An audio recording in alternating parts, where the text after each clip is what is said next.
intelligent design.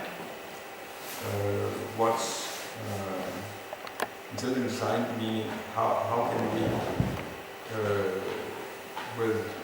how we justify to conclude that certain traits, certain features in living organisms are intelligently created?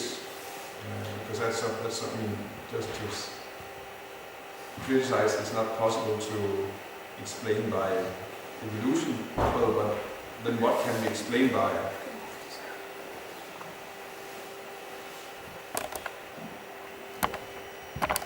So what does explain it? So then of course we are arguing here that these traits we're looking at, they actually have all, they're all hallmarks of having been created. And then we're discussing how, by what criteria, by what reasoning are justified to say that this is intelligent creation. So that was the second lesson we had. Last time we were looking at human origins, and the popular evolutionary idea is of course simply that humans are like animals and we have arisen from the ape-like ancestors in the past, and we are related evolutionarily to chimpanzees and gorillas and orangutans and like that. We basically, just evolved monkeys. And we're looking at a lot of archaeological evidence that actually has been pushed aside by most archaeologists and scientists, and which actually is by much older than they're willing to admit that humans can have lived. And we actually look at archaeological evidence from all over the world showing that actually there's a presence of humans, humans like us, millions and millions of years way back in the history of the Earth, as far way back as there have been mammals, and even before that there's still evidence of humans, which means that we cannot have evolved from, it's hard to see what we can have evolved from. So that was what we were looking at last time. So tonight I wanted to look, maybe so if you can you come a little closer? All of you, please come a little closer if you can. Not so many, so then it's strange to see everyone sitting up. Other everyone room. So tonight I wanted to have a further look at, because even though there's many reasons to question evolution, and even though evolution actually doesn't really explain anything about the biology that we are discovering today, still many actually believe in evolution, if not most, especially in the world of scientists, most scientists. It seems like they believe in evolution. Of course they have a hard time speaking out openly if they're critical, because they might lose their jobs. And that's a problem. You think twice. If it's a risk to lose your job, you think twice before you speak. That's human psychology. And so let's assume that actually the majority of scientists actually they believe in evolution. Then the question is what makes them believe in evolution? What makes them believe in evolution? And so I'll have some look at this tonight. Some of the arguments which you encounter being given. This is definitely, this proves evolution. This can only evolution makes sense when we look at this evidence here. So I will have some look at different lines of evidence like that. And let's see.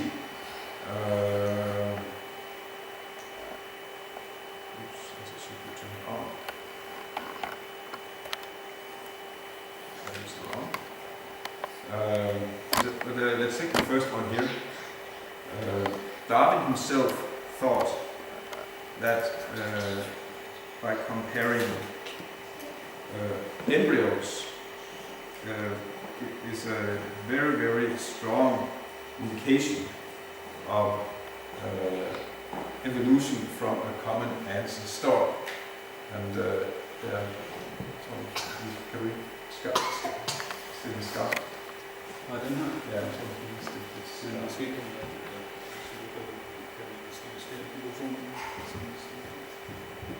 Yeah, that's better. So,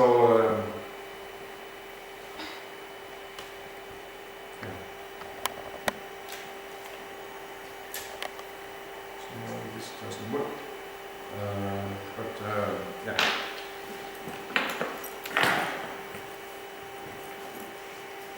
But that was one line of argument that Darwin was using, was given, that,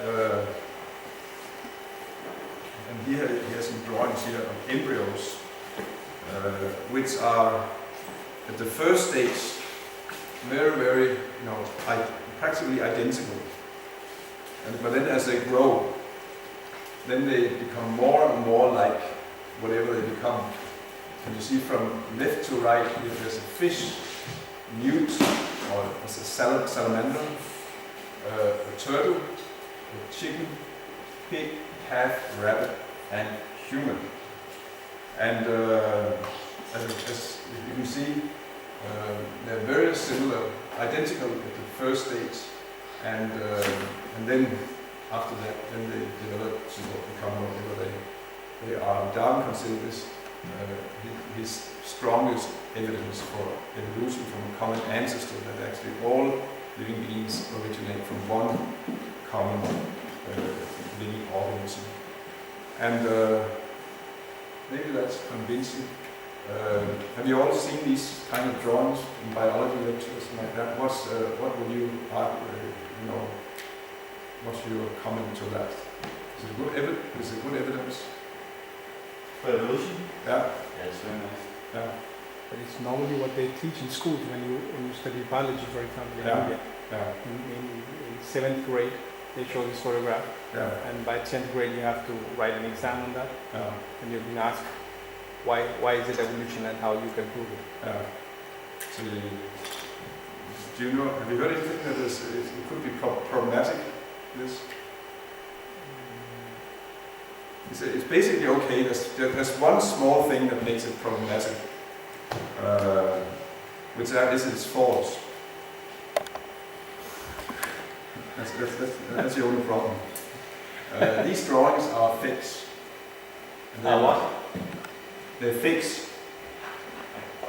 See, these drawings are fixed. Fixed? Yeah. Professional. I understand. They were produced by a German scientist named Ernst Haeckel, who was a great fan of Darwin, a great propagation of Darwin's theory. And he actually made these drawings, and he was repeatedly accused by his fellow scientists for fraud. And he was not really ever convicted, but they were also saying this does not really represent embryos as they look. They are even, let's see, do I have it here? Yeah, here another, it's a contemporary scientist from the same time, Louis Agassiz. He was also a great biologist, professor at Harvard. And when after he died, then actually he had Haeckel's book with these drawings. And then out in the side of the book, Agassiz had written abscheulich as German. That means disgusting. It's cheating. This is not good. Embryos look like this. The same embryos. This is actually how they look. And you can see that at the very top, that's the first stage. They're very different. In the first stages, there's no similarity between them at all. Then if you're down at the bottom, at the second from the bottom, then they start coming similar, not to the degree that Haeckel claims, but they become similar because they are all vertebrates. You know vertebrate? Levende. No, that means they have a spine. Yeah. Like we have a spinal cord. So I mean, us and all mammals and birds and reptiles and fish and so on are all vertebrates because we all have a spine. And we have a basic same body plan with, you know, limbs like this, 5 fingers, 5 toes, and like that. And we have a spinal cord, and that's vertebrates. So they're all vertebrates. That means they actually start converging around the vertebrate body plan, but not to a degree that Hegel said. And then they become like this. It's actually been known for all these years, for hundreds of years. Actually, this is not right. It's still in the biology books. Here's a comparison. Here it is in Science, in the American journal Science, one of the leading scientific journals. In 1997, one British embryologist, Michael Richardson, he wrote about this. He's an expert in studying embryos, and he says it's one of the biggest fakes in biology. So it's cheating. So next time you see these drawings, you should say this is cheating. They do not at all represent reality. It sounds very good in German. I'll show you. Yeah. So German is perfect language for cursing for some reason. And so actually this evidence, and I also, I learned them also. They taught me, and it's been pointed out again and again, and still, in the latest biology books, it still appears as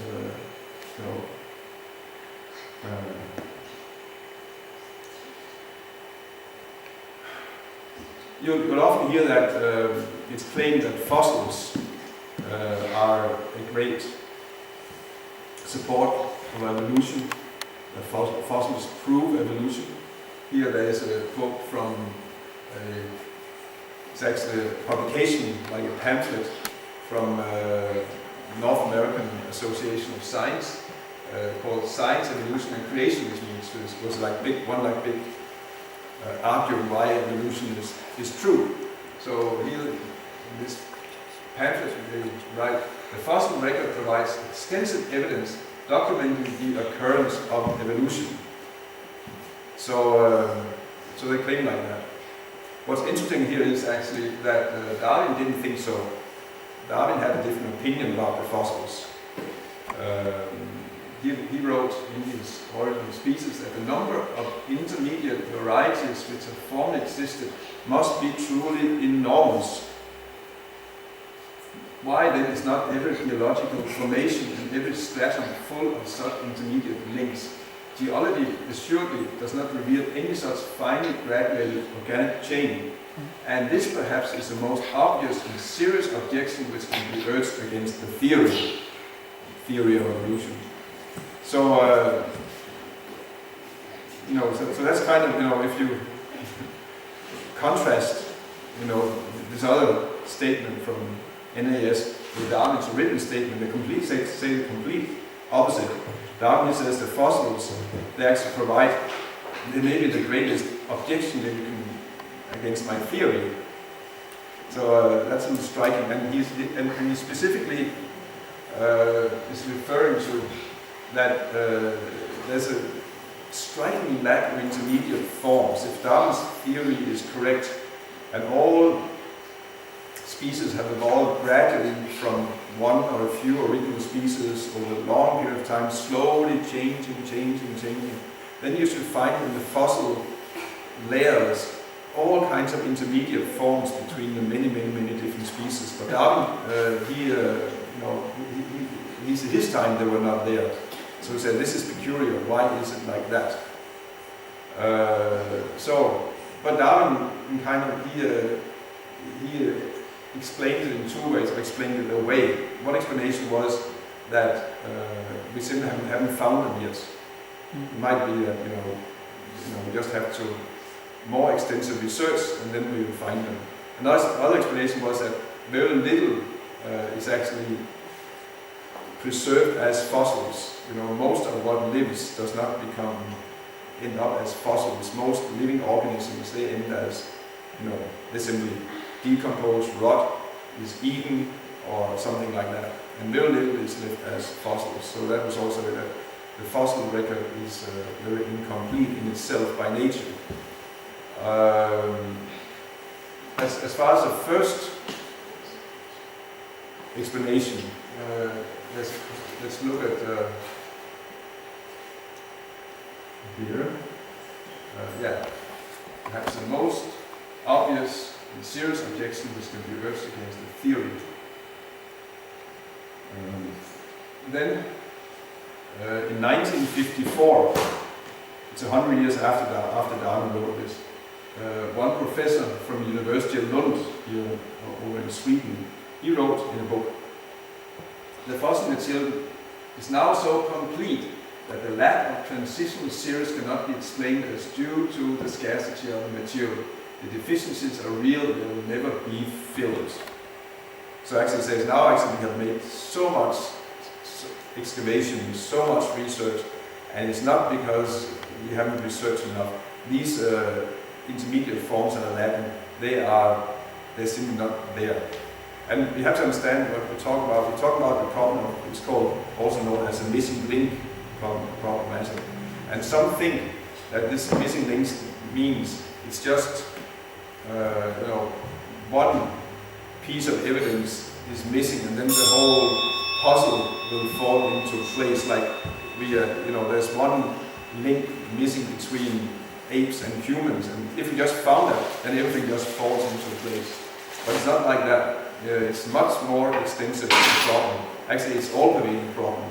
There's for example, cats and dogs are supposed to have had a common ancestor, according to the theory of evolution.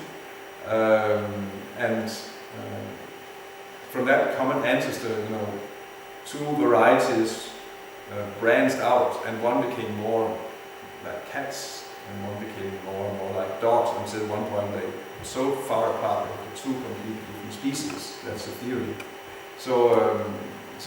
But one has never found any common ancestor for cats and dogs like that, and neither has one found a chain of these finely, created intermediate forms gradually becoming cats and dogs. Has not been found in the case of cats and dogs, have not been found in any case at all, anywhere between any species actually. That's the missing links. This is why it's such a big problem. So this is 1954. This Professor Nielsen from Lund, he said they're not there. They're simply not there. And even as late here as 2008, another prominent paleontologist, Niles Eldridge, who's an evolutionist, I'm quoting evolutionist here, he is writing that patterns in evolutionary history characteristically repeat themselves regardless of position in time, place, or plate, leaving no trace of intermediates. He again is speaking about the fossil records, and they typically, or characteristically, they leave no trace of intermediates. The problem is, the same problem is there as Darwin's time. It has not changed. So again, when you hear statements like this that fossils document evolution, you have to take that with you have to take it with a grain of salt. It appears to be more complex than that. And let me give you an example. Here it's some discoveries from 2009 from Colombia in more than 2,000 megafossils. It means it's very big slabs of stone with imprints of plants, leaves and so on were found. 58 million years old from some tropical rainforest in Colombia. And here the scientists, one scientist, paleontologist, Jonathan Block, he writes here, these new plant fossils show us that the forest during the time of Tita Noboa 58 million years ago was similar in many ways to that of today. The ancient forest of northern Colombia had similar families of plants as we see today in that ecosystem. The foundations of the neotropical rainforests were there 58 million years ago. So basically it's the same plants you find today as 58 million years ago. There's a little greater variety today, but that's because some more plants have, migrated into that area. It seems it's in the 58 million years ago is close to the time, after the time when the dinosaurs were extinguished by some, they speculate a meteor hit the earth or something radical happens. And so it seems like life was still recovering a couple of million years after that. So, but basically it was the same plants then as well as today. And that's something that's very characteristic of the fossil record. Then you don't see change. You basically see if you have a species, it might appear at a certain time, and then as you follow it through the fossil record, it remains unchanged. Basically, it varies a little in size, maybe, but that's not really a change. It's more or less the same until it disappears, if it disappears. I mean, we have actually many species who have been existing for 500 million years, 400, 300 million years, unchanged. Crocodiles, sharks, turtles, many insects like dragonflies and so on haven't changed. They are the same. So one would think if evolution means things change, why doesn't the fossil record document this change? Rather, the fossil record actually documents that things don't change, which is pretty striking. So that's two problems with the fossil record: no intermediate forms, no evidence of change, and also there's a third problem, which is actually I'm reading this particular book right now. It came out a few months ago, and it particularly talks about even the greatest doubt Darwin had about the fossil record, which is called the Cambrian explosion.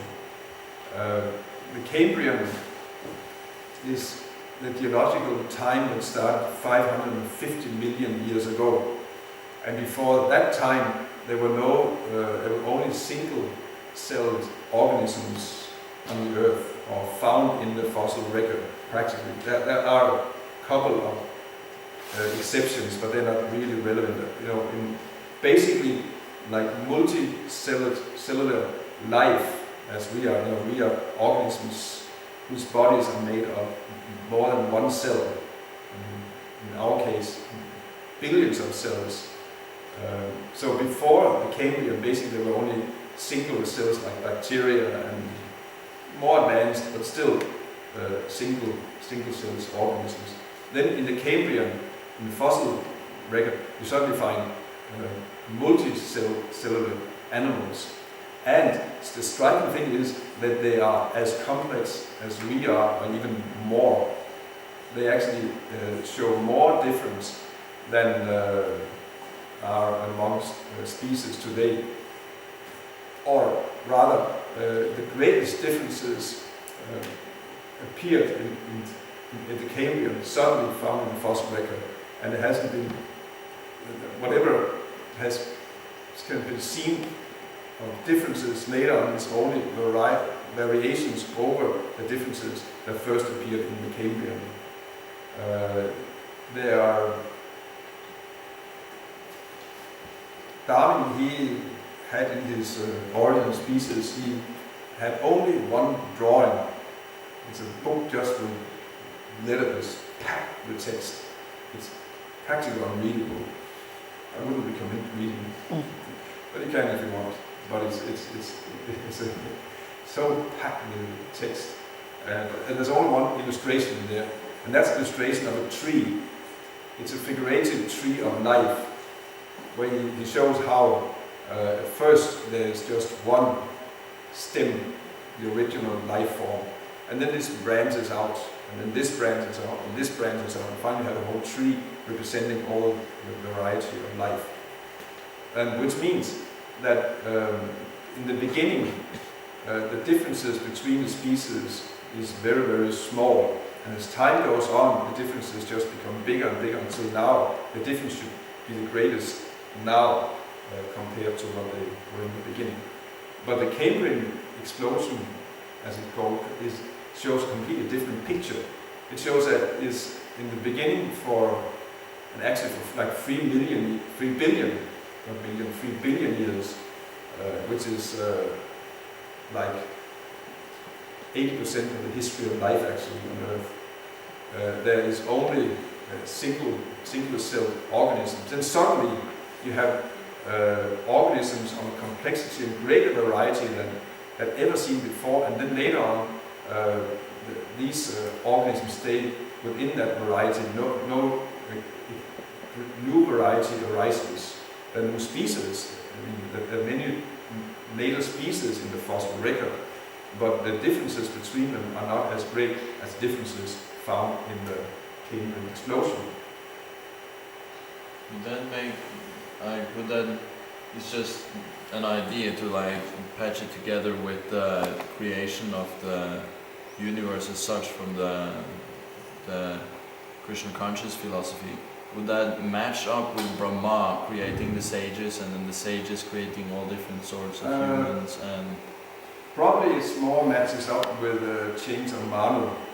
Chains later, not the Swayambhuva Manu, but a later chains of Manu. Maybe we have like now we're in the age of Vaivasvata Manu. Before there was it Vaivata Manu, and no, then it was Chakshusa. The previous was Chakshusa, then there was Vaivata, then there was Tamasa, Uttama, Svarotisha, and Swayambhuva. So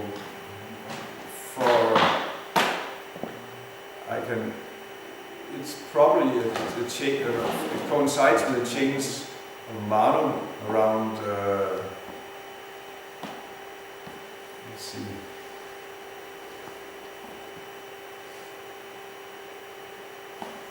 maybe between Chakshusa and, between Vaivata and Tamasa Manu. I mean, but anyway, I mean, I could give a little long lecture on that, why it might be like that. But anyways, it's a speculation based on some evidence. But